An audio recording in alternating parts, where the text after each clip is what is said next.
Hey there, and welcome. So, it's that time of year again, right? New goals, fresh starts, and maybe, just maybe, learning English is on your list. Well, you are in the right place. We're going to take that whole New Year's resolution idea and use it to walk through 5 simple, super powerful steps to get you speaking English like today. Ready? Let's do this. So, is this the year? The year you finally learn English for that trip you've been dreaming of? Or for a better job? Or just to watch your favorite movies without subtitles? If that sounds like you, then stick around. That is a fantastic goal, and we're going to get you started. I get it. Starting something new can feel huge, a little overwhelming even. All those words, the grammar rules, where do you even start? But hey, don't sweat it. We're going to break it all down into 5 easy-to-manage steps.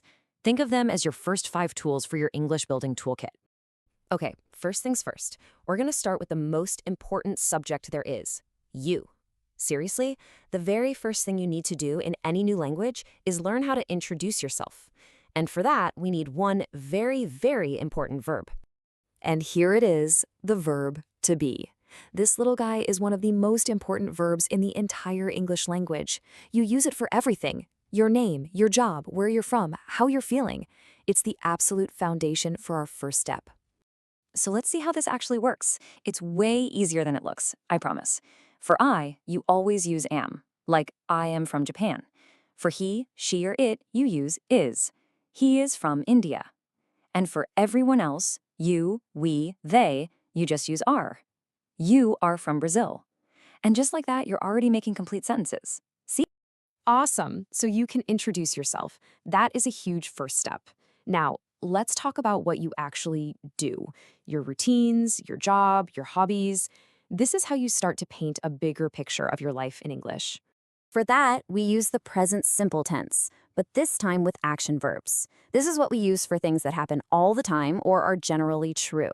Think about your daily life. I wake up, I eat, I work, all of that. That's the present simple. Okay, here's the one little trick you got to remember. It's all about that tiny letter S. For I, you, we, and they, the verb stays the same. We work every day. Easy, right? But for he, she, or it, you have to add that S. So it's my sister works at the hospital. It's a small detail, I know, but it's a super important one. And check this out. This is how you can talk about your actual resolutions. Maybe your goal is to play more chess. You can say, I play a chess game every week. Or maybe a friend wants to be healthier. He bikes to work. Simple, clear sentences about your life. All right, we've talked about who you are and what you do. Now for the really fun part. Let's talk about your dreams, your goals, and your plans for the future. When you want to talk about your future plans in English, this little phrase, going to, is going to be your best friend. It's perfect for resolutions because it shows you're not just wishing, you have a real plan, a real intention to do something. And check this out. This is the cool part. This structure actually uses what we already learned back in step 1 with the verb to be. You just take your subject, add the right form of be, and then pop in going to plus your action verb. I am going to learn. You are going to travel. See, it's all starting to connect. This is a perfect example of a solid plan. It's not a maybe, it's something we're sure is going to happen. She's going to have a baby. You can use that exact same confident feeling when you talk about your own goals. So what about you? What's your plan? I'm going to plant a tree. Or maybe we're going to try new foods. These aren't just hopes. These are strong, positive statements about your future. You're planning it. Okay, making a plan is one thing. But you know what really keeps you going? Seeing how far you've come. So how do we talk about all that improvement in English? Well, we use something called comparative adjectives. And just like the name says, they help us compare 2 things, like your English last month versus your English today. This is how you get to talk about your progress. And this might be the most important one you'll ever learn. Good doesn't become gooder, it becomes better. It's what we call an irregular form, but don't worry about that. Just remember it.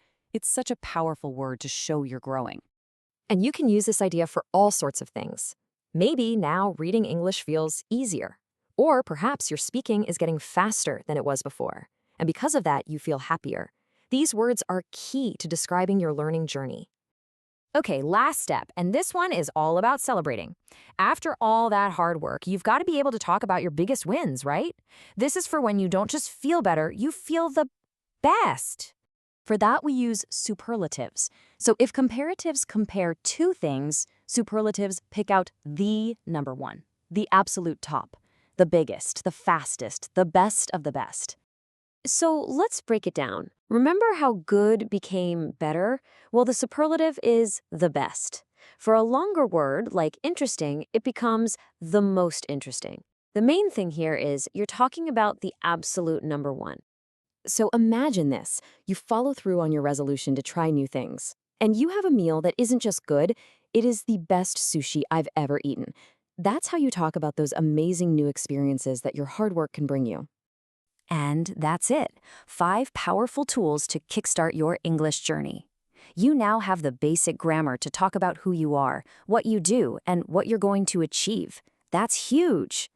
Let's just quickly run through what you've got in your toolkit now. You can introduce yourself with be, describe your life with the present simple, plan your future with going to, track your progress with comparatives, and celebrate your big wins with superlatives. You are so ready. Okay, so now it's your turn. I have a question for you. What is the one thing you are going to do this year?